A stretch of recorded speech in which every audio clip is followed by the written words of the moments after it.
Often you go to shows, there's lots of chatter happening. People aren't paying attention. That is not the case here. People really come with a lot of intention. They're quiet, they're interested, they're engaged. Hi, my name is Laura Simpson, and welcome to the Side Door Sit-Down.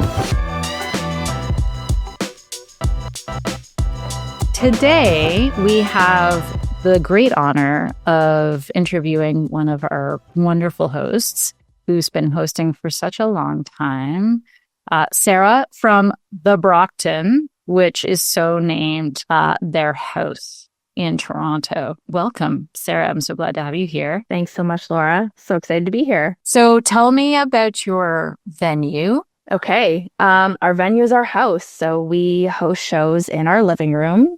We have a pretty open concept house in Toronto's West End, Brockton Village. That's why we've named it the Brockton. We basically turn like a section of our house into the stage and set up chairs for our audience. And tell me about like who you live with and who is tolerant of this, who's in your house and what's going on. Yeah. So we are a family of four. So Geoff and I host the shows along with our two daughters, Finley and Elliot, who are 10 and 7 and who think this is super cool. They also really don't want a lot to do with it. They like the street cred of it and they love telling people about it. But they're really, I think it's actually really nice in that they kind of dip in and out of the shows. So they have full control over what their involvement is, really. So they always come down for a few songs. They love meeting the artists before, and they usually watch sound check. They help us set up, which is really, really great. So they are invested in it to an extent, but, you know, they're kids.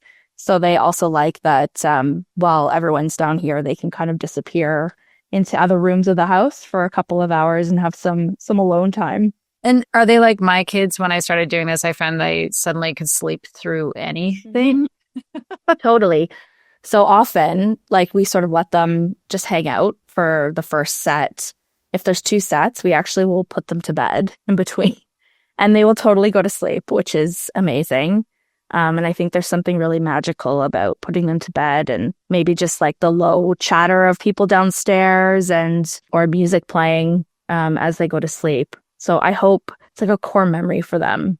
It will be, I'm sure. And I'm sure you get asked this. I know I do, but like I think there's still a lot of people in the world, weirdly, who don't understand house concerts as a thing. Appalled that somebody would invite the public into your house. Totally. So like, what are the questions you get around that and how do you answer it? Yeah, when we first sort of pitched this to some friends before we actually started doing it, I remember it was like New Year's Eve and I was telling people that I think I had signed up to host and was kind of just like running things by friends. And yeah, a few of them thought it was amazing and a handful of them were like, you're insane.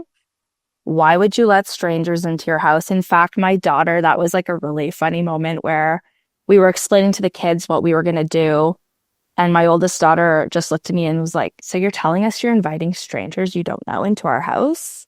Like this very sobering moment. But I think in response to that, so first of all, this has been incredibly restorative in realizing that inviting people you don't know into your home is like this incredibly positive thing. Everybody has been completely respectful of our space. We've never had any, like not one single issue. And I think we've hosted 32 shows now. Like we've literally had thousands of people we don't know, or maybe about 1,000 people we don't know into our home. So that's been super fulfilling because sometimes we're watching like really terrible behavior online and expecting the worst of people in this kind of mediated reality we're living on our phones. And I'm guilty of it too.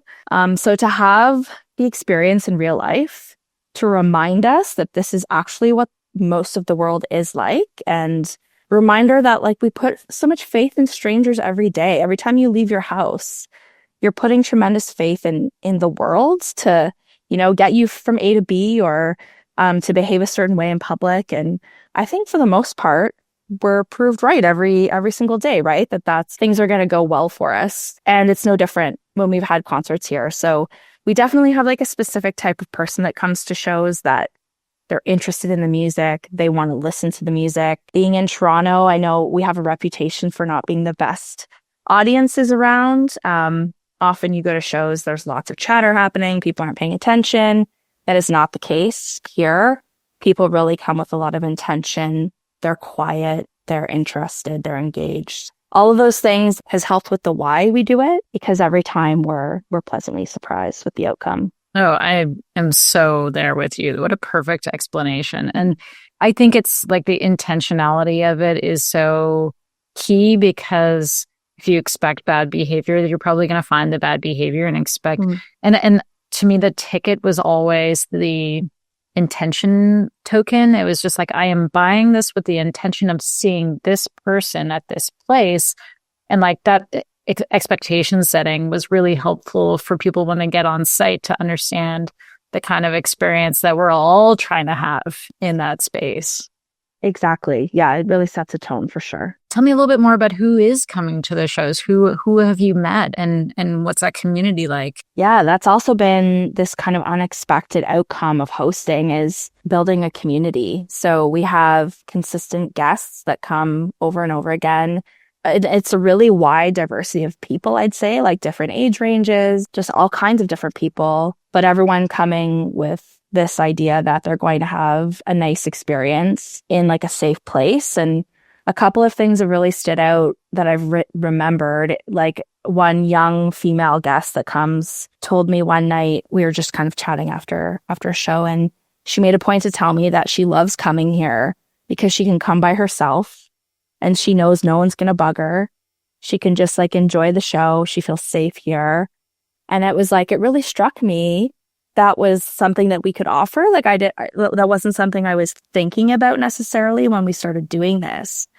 So that was really important to hear, and to just like make sure that we're keeping that in mind and offering that to people that come. We become friends with people too, which is amazing. And people who live in the neighborhood, I absolutely love when neighbors come. First of all, like everyone's so excited that they just can kind of walk down the street and end up at a show for the night and have a night out on their street. We have run into people at other shows, like at other venues in the city. And, you know, we hear our names get called and it's someone that's come to a bunch of shows. So it's really taken the community that we build here, and then we like coexist with it in the real world as well, which has been really cool.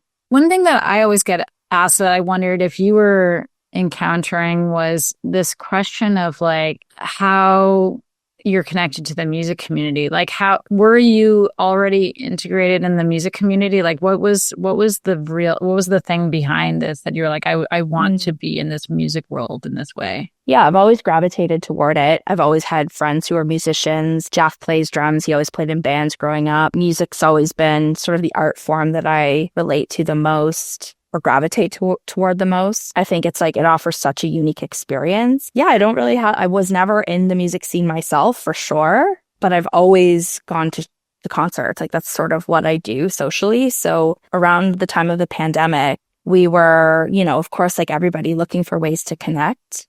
And so we started just hosting little shows in our backyard with friends who played music. And then that kind of got the wheels spinning in terms of how we could expand this idea. So in Toronto during the pandemic, there were lots of porch concerts. I think like across the country, this is pretty common. So we thought about doing that like on a more formal basis. And then we started watching concerts from home, like virtual concerts. And that's sort of how the idea came to me that we could, when the pandemic was over, that we could like transfer this to our space. Lots had to happen too. We have put an addition on our house and we had that physical space. So there were like a number of things that happened to make it all come together. I've always like loved hosting. This is how I express my creativity, is through like bringing people together. So music just feels like a really natural way to make that happen. You can't really think of any gathering without music. So it just felt like a really natural thing to do. What would you tell someone who is interested in hosting, like what it takes to actually get into it and execute it? Yeah, I won't lie. Like it's a lot of work. It's a lot of planning. Those are things that I just like do as in life that I'm pretty good at. So for me, it feels like a natural thing to put these things into practice to make the thing happen. But yeah, it takes a lot of work in terms of like the coordination with the artists, making sure you're setting up an experience that everyone's going to really relish in. getting the house ready. Like I mentioned, we have 2 children and a dog and a busy life. So we have to get our house ready for, 40 people to come through the door on a show night, which is no small feat some days. The promotion, some shows sell out really fast and others not so much. So yeah, it takes a lot. I think you have to be really passionate about it in a way that is more than just, the satisfaction on the day of, kind of like really understanding your why for doing it. And I think the music is obviously a huge, cool part of that. But for me, it's also bringing together the community, doing things in real life with people. And how would you recommend because it is a lot of work, what would you recommend if people are getting into this in terms of avoiding burning out? Yeah, that's a good question because I've definitely experienced blips of that where you just book too many shows. That's quite simply the answer. So I think booking what you can actually manage, especially if you're hosting in your house, you have a life going on apart from the shows, like a very real life. So, that includes like doing stuff with your family, and also not doing anything at all. Sometimes inside your house is really important too. So I think the burnout can come if you take on too much. We started off really small scale as well. When we started hosting, we were only having, I think our capacity was like 20. And then once we got to managing that comfortably, we upped our capacity because we also realized we could actually host more people than that in our space comfortably. So I think starting off maybe a little bit smaller in scale than you think you can handle just until you get the hang of things. Now when we host, it sort of feels like everything comes together really seamlessly. We know exactly what we're doing. We know exactly where every chair goes. We have like a real rhythm in terms of how we execute it. So yeah, it's a lot easier now. But yeah, we've hosted 32 shows. I think we're at 32 since 2023. So there were times where we were hosting like more than one a month. And that definitely started to burn me out a little bit for sure. Yeah, I remember having this conversation. You totally did. Please don't burn out. Well, it's why I started booking the cafe up the street from my house because my family just got so busy with like hockey practice and all this other stuff. And you're just like, there's actually no room to do this anymore in the house. Yeah. Sometimes you have to feed the need in another location. So true. Yeah, I totally remember having the conversation with you. And there's like sometimes just you can't pass up an opportunity, right? So yeah, I don't know. Who have you hosted that you're like, I can't believe I hosted them? Well, an easy one is Jen Grant.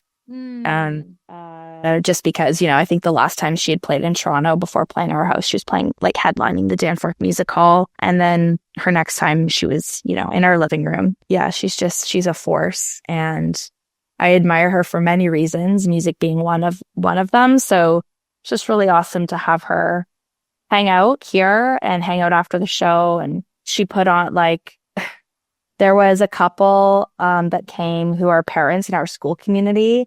And when they heard that she was coming, they messaged me because we were sold out, but they messaged me because they had used one of her songs, like it was their wedding song. Aw.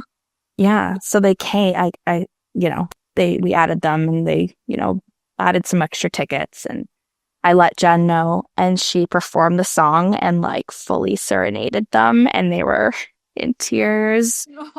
It was amazing. There's been so many other moments as well. Just every show, some fan, like big fan comes here to see one of their favorite artists perform in our house. Like it's a really significant experience always for me to see that. I mean, usually we're also fans.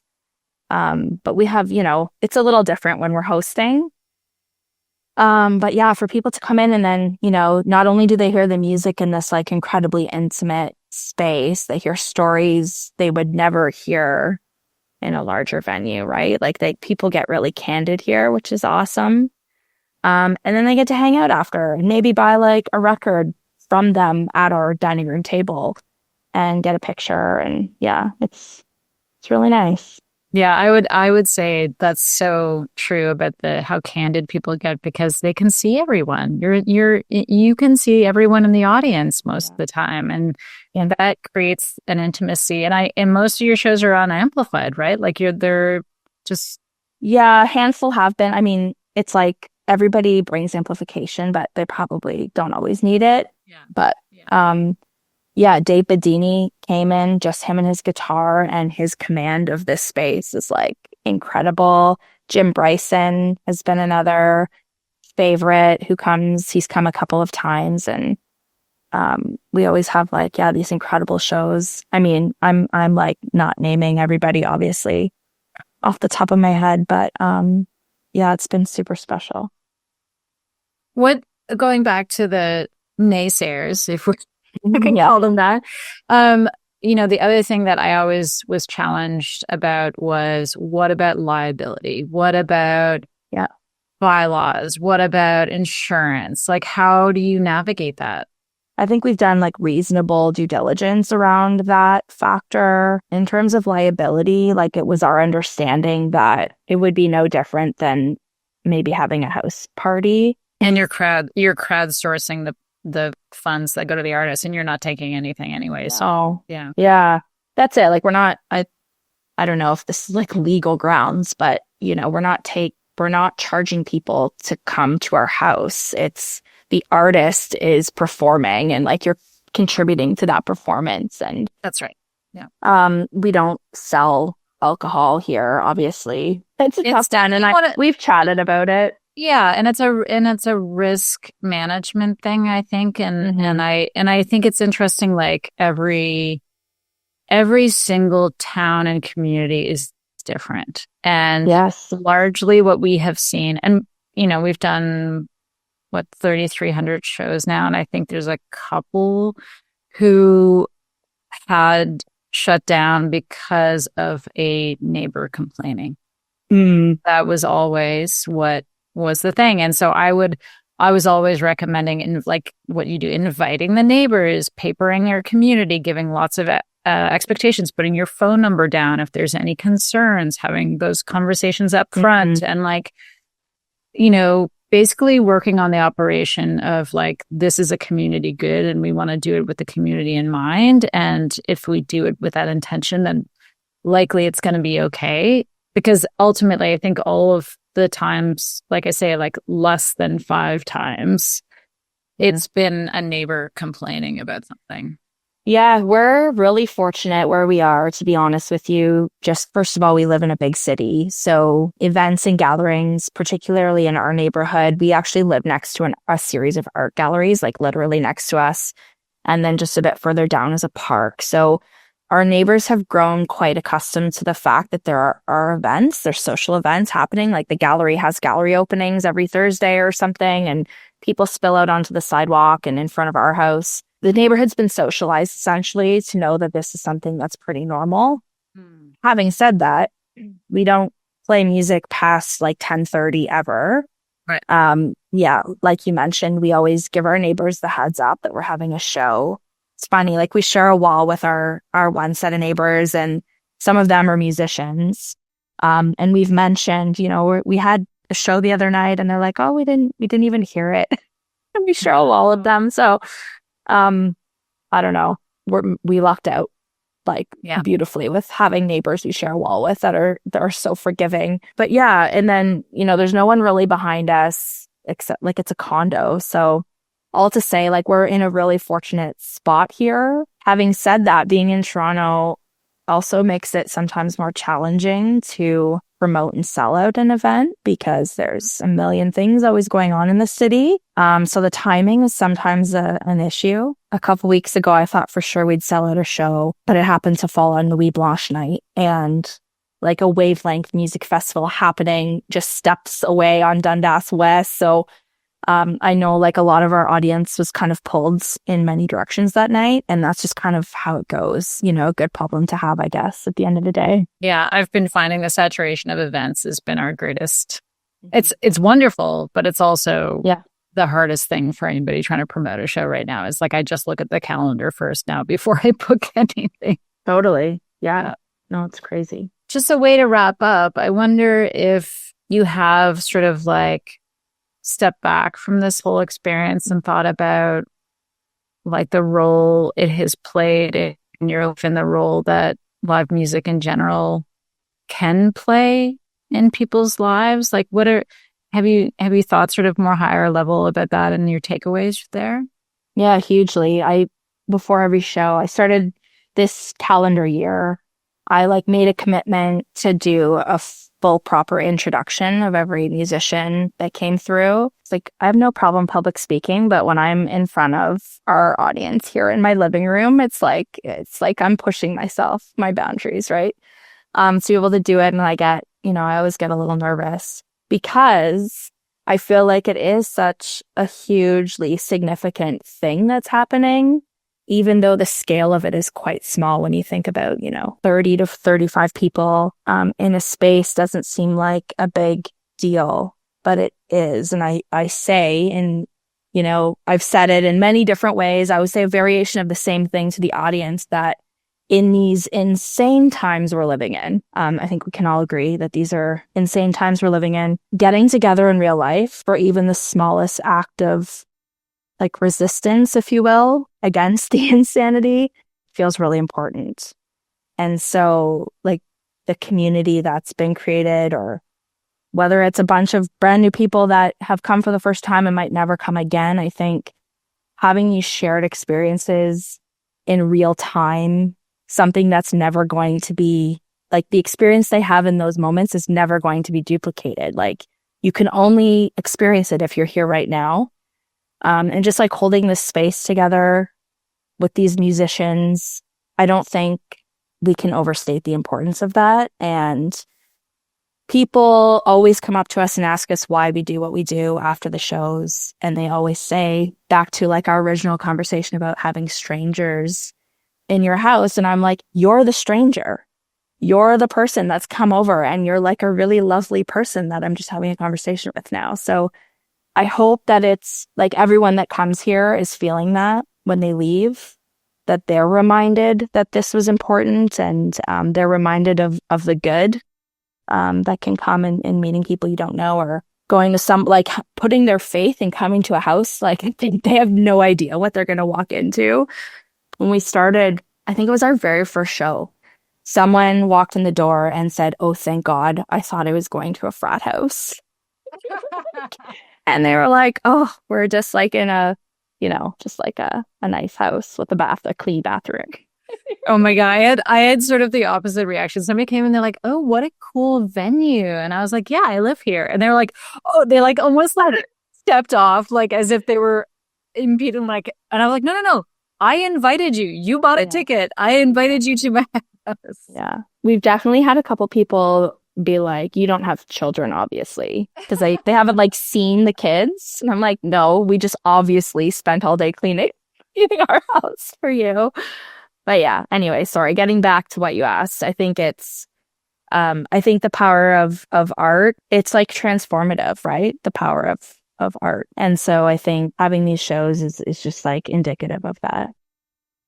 You're giving the space and opportunity for joy and hope to live. And I think that's just a way of living generally. Is like, yeah, it just speaks to everything you've said today is it is a moment in time when you're just giving hope and joy a space. And I think that's really, really a great message. And I definitely feel it at every single show I go to, and deep gratitude to you for hosting always. I love reading the reviews of the shows at your house, and the artists are always so grateful. You're a real beacon of hope, Sara. Thank you so much for speaking with me today. We so appreciate you. Thanks, Laura. It's been an absolute pleasure for sure.